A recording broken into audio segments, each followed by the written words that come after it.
Power's gone, nothing's right. Cauldron cold, no more fire. Potions fail, dreams expire. Spirits whisper, call me liar. In the dark, lost desire. Purchase card, echo loud. Through the fog, through the shroud. Mystic force, once so proud. Now just whispers in the crowd.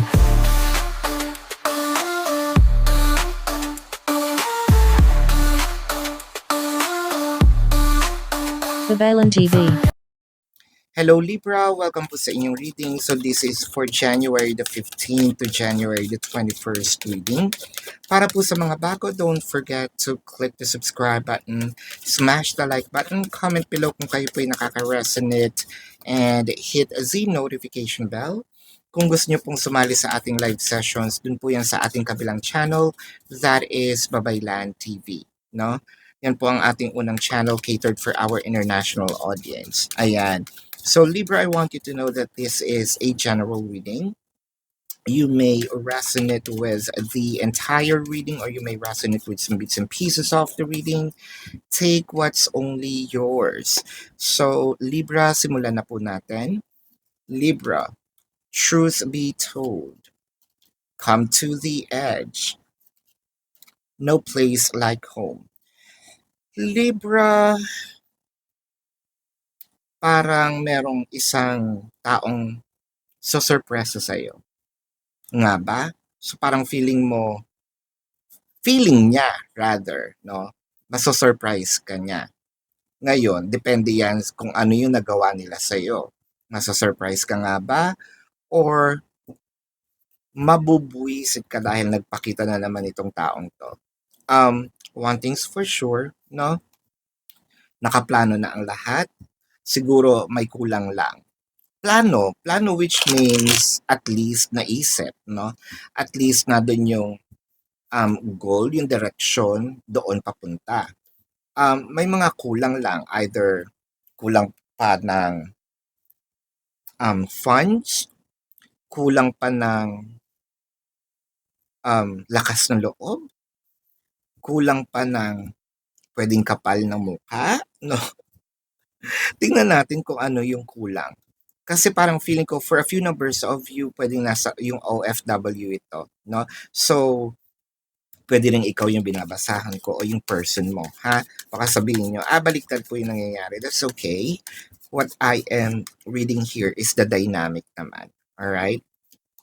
Libra, the Eight of Swords, the Sun, and the Page of Pentacles. So parang matagal itong nagtago, tinago, nawala ang contact, missing in action, no? One thing is for sure, meron ng disconnection, whether, I think that this is a combination of physical and energetic. So physical, literally, sobrang malayo itong person.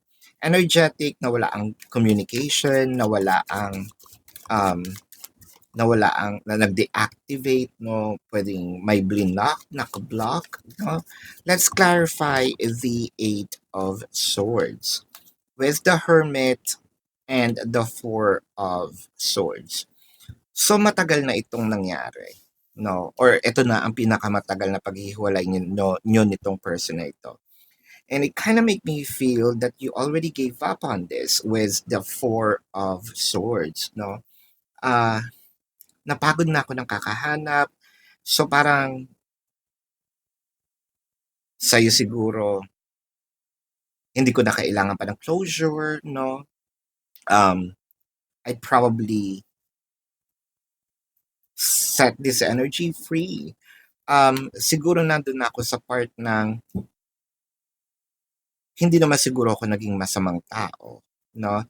Inantay ko naman, naging sobra akong pasensyosa, pero wala talaga no? So, I feel like I need to move forward with my life. Ayan. With the Nine of Wands and the Ace of Cups.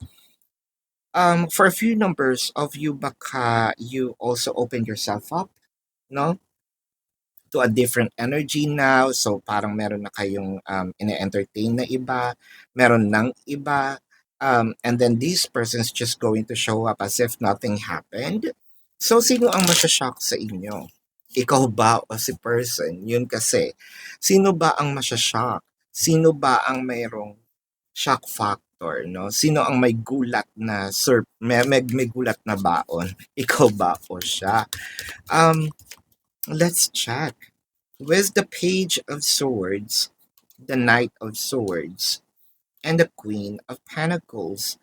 So, it kind of make me feel that at one point in time, sabihin pa nating nakikita mo pa yung or meron ka pang information about this person, bigla lang nawala. Ngayon, itong person na ito, hinahanap ka ngayon. So, talaga ba? Ngayon, ikaw pa yung hinahanap, Libra. Ngayon, ikaw pa yung ayoko naman sabihin na papalabasin niya na nawala ka kasi, 'di ba? The audacity naman, kung gano'n naman yung sasabihin. With the Knight of Swords, the Knight of Wands, and the Tower, meron talaga dito either nag-deactivate, nagpalit ng name, nagpalit ng number, no? Kaya hindi mahanap. Yung iba siguro nagpalit ng ibang character. 'Di ba uso naman yon yung name mo sa Facebook, ginagawa mong Korean, ginagawa mong Japanese, ginagawa mong Indian, yung iba pa nga Arabic, no? So, paano mahahanap? Mahirap hanapin. Ayan. Uh, then, let me know nga sa comment section kung gano'n ang iyong Facebook. With the Knight of Wands in here, so parang sasabihin niya, paano naman kita makikita? So, meron din blaming game dito. Siguro sa'yo niya ipo-point out, kaya naman pala matagal ko na 'tong gustong gawin, matagal ko nang gustong bumalik, matagal ko nang gustong mag-reach out. Ang kaso, sino ba naman makakakita sa'yo kung gano'n ang character, no, ng name mo? With the Queen of Pentacles, the Eight of Cups, and the Temperance, siguro sabihin natin, ang totoo dito is kaya din naman ngayon ka lang hinanap. Siguro this might be an excuse for him, no, na sabihin niya, ay matagal naman kitang hinahanap. Pero kasi, nag-ano din to kumbaga, this person tried a different fish in the ocean, no? Sailed a different sea, no, to check other fishes. What I'm trying to say here is siguro itong taong to is nag-explore din naman. It could be that person is a seafarer, no? Pero ang sinasabi ko dito is siguro itong person na ito nakipaglandian din naman sa ibang tao, no? Sa ibang energies with with the Five of Cups and the Judgment. Meron lang ditong hindi. So parang nagkita kayo para iklaro yung mga bagay pero mag-uungkatan, no? Mag-uungkatan ng mga past. So magtuturoan. Sino nga ba ang may kasalanan? Ako nga ba? Ikaw nga ba? Wow. Umuwi or nagpakita para makipag-away? With the Queen of Wands and the Chariot, ganun pa man, no? Truth is always going to show up. And I think, no, kung ano man ang magiging decision nyo dito, whether it is accepting the person back or cutting the person off your life, you're going to end up in an agreement, no? Parang no hurt feelings, no? Nangyari yung nangyari. And I think that this might be a continuation or a closure. That depends on your will, no? Kasi yung iba sa inyo nakikita ko, I already moved forward and I have someone with me right now and I want to try, no? Exploring, no? The joke's on you, no? Yung iba naman siguro, hindi naman sa pagganti. Libra is not that kind of person na always gumagante or yun yung top priority nila. No, not. So, this is your reading, Libra. No? Bago natin i-check ang zodiac sign ni person, gusto ko lang pong ipaalam sa inyo na you're very much welcome sumali sa ating Q&A, live Q&A doon po sa Babaylan TV. No?